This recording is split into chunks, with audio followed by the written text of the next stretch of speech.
In this video, I'll share with you how I created systems and used tools in my own business that allows me to do up to 14 land deals at the same time. I hope it gives you value, and if you stay to the end of the video, you'll come away with a few tips to help you to create processes and use tools that will help leverage your time and do multiple deals at the same time. These are some of the biggest tips that I've learned that help me to create multitasking processes that help leverage my time. Tip 1 is categorize your business activities into different departments. So a land deal goes through 4 different phases. There's lead generation, acquisitions, dispositions, and transaction coordination. So what I did was I took each one of those phases and made it its own department. So each phase has its own department in my business. So lead generation is exactly what it sounds like. It's all things having to do with leads. So this would be pulling a list, scrubbing a list, formatting a list, doing things like skip tracing, and then organizing that list data.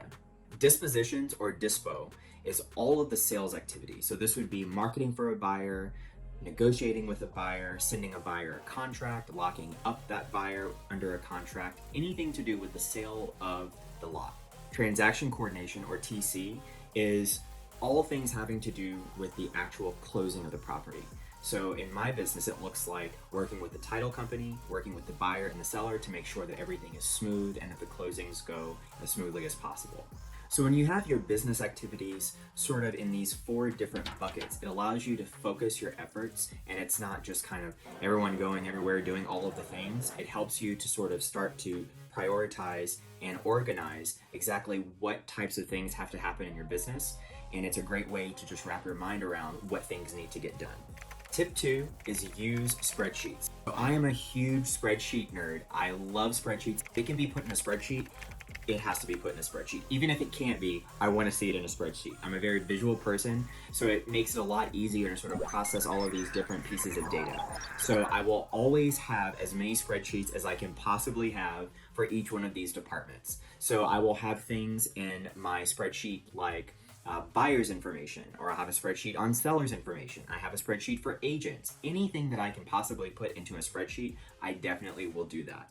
So with so many different spreadsheets, you can imagine I could literally be drowning in spreadsheets. And so what I like to do is keep all of my spreadsheets in Google Drive in separate folders depending on what department they belong to.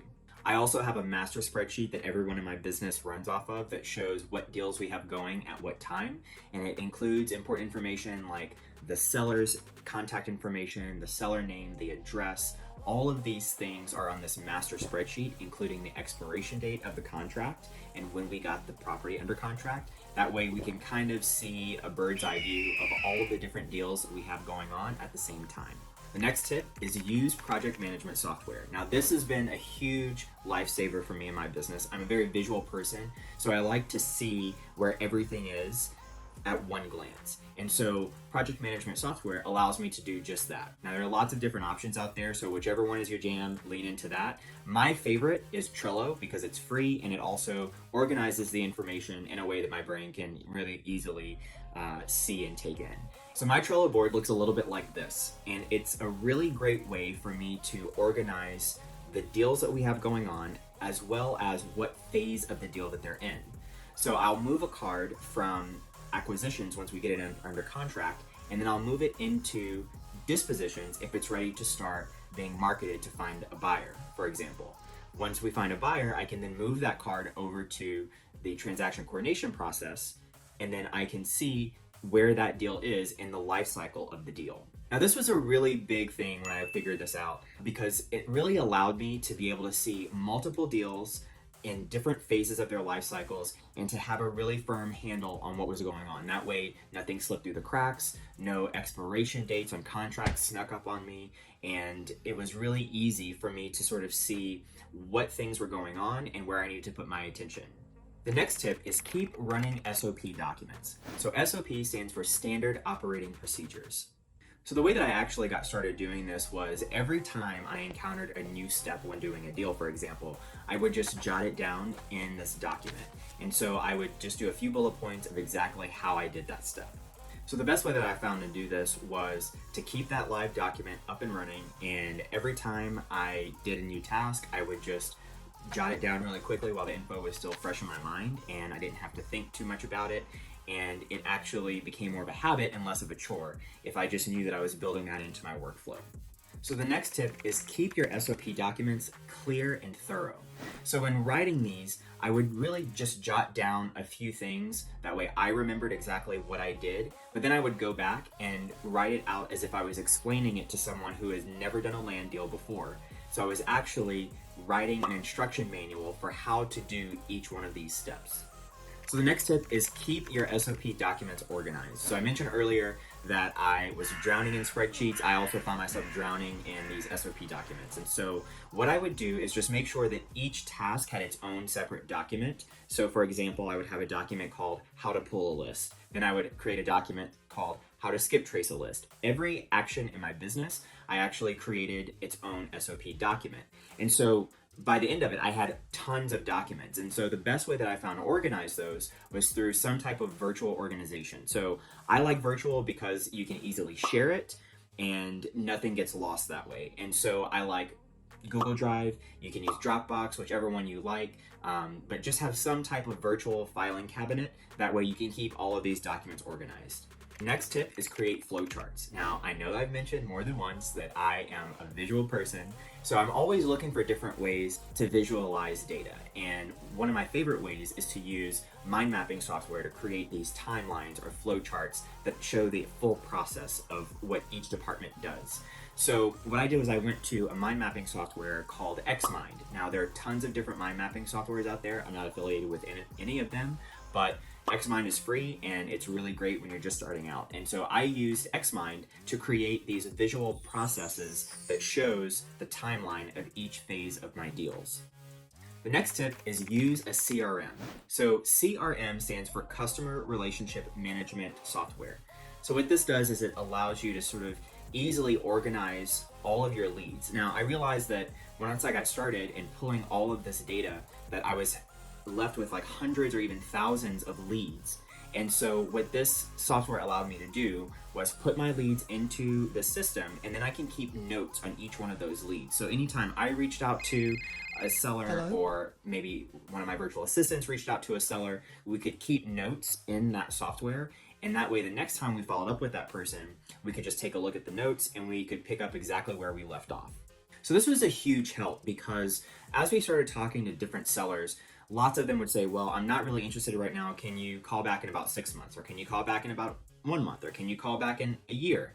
And so what we could do is put in the notes and then link that note to a calendar. So we wouldn't have to track each one of these people. We'd have thousands of people to track for when we needed to do follow-up. So the CRM allowed us to do follow-up automatically, and it would alert us, hey, it's time for you to reach out to so-and-so. Now, there are lots of different kinds of CRMs. If you just Google CRM, you will be in a rabbit hole that will take you to all kinds of crazy places and lots of different options. And so what I suggest when people ask me what CRM is the best one to use, honestly, the answer is whichever CRM that you're going to use consistently.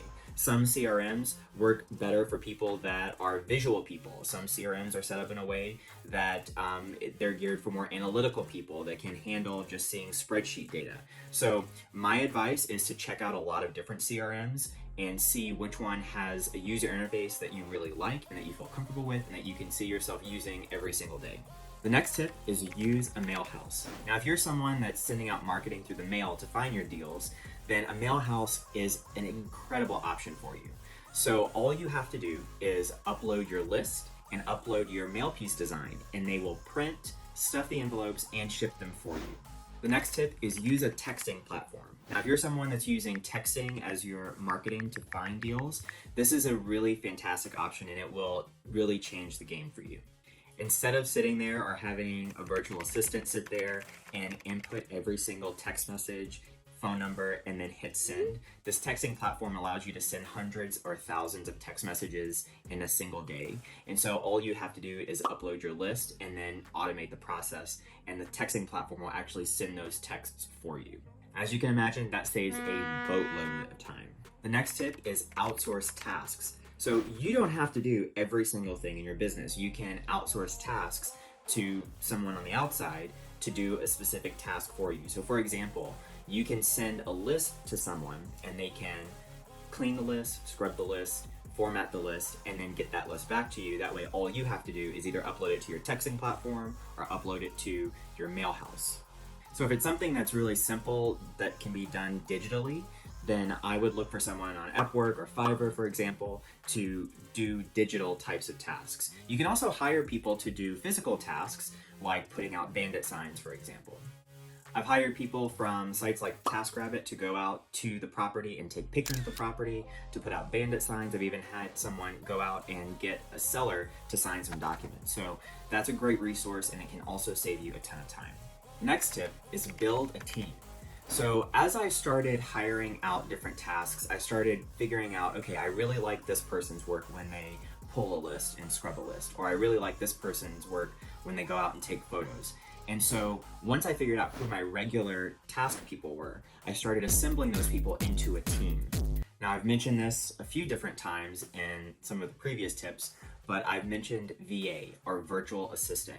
A virtual assistant was a major game changer for me and my business. Because this is a very digital heavy business and can be done virtually, there are so many different things that a virtual assistant can help out with.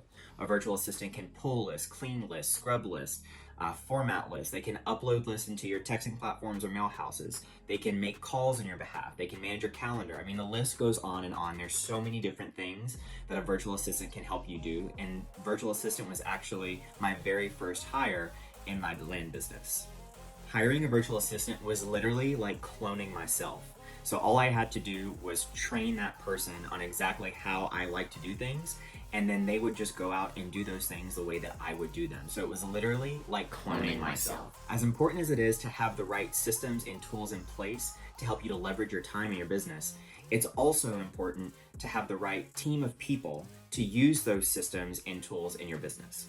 In my next video, I'll share exactly how I built a team and put the right people in place to be able to leverage my time, use these systems, and use these tools so I could do multiple deals at the same time. If you're interested in hearing from other 6- and 7-figure land flippers about how they've built and run their businesses, then check out my group OnlyLandFans, where I do a live interview each week inside the group. You can grab that link at the description below. Until then, be great, have a great week, and catch you in the next one.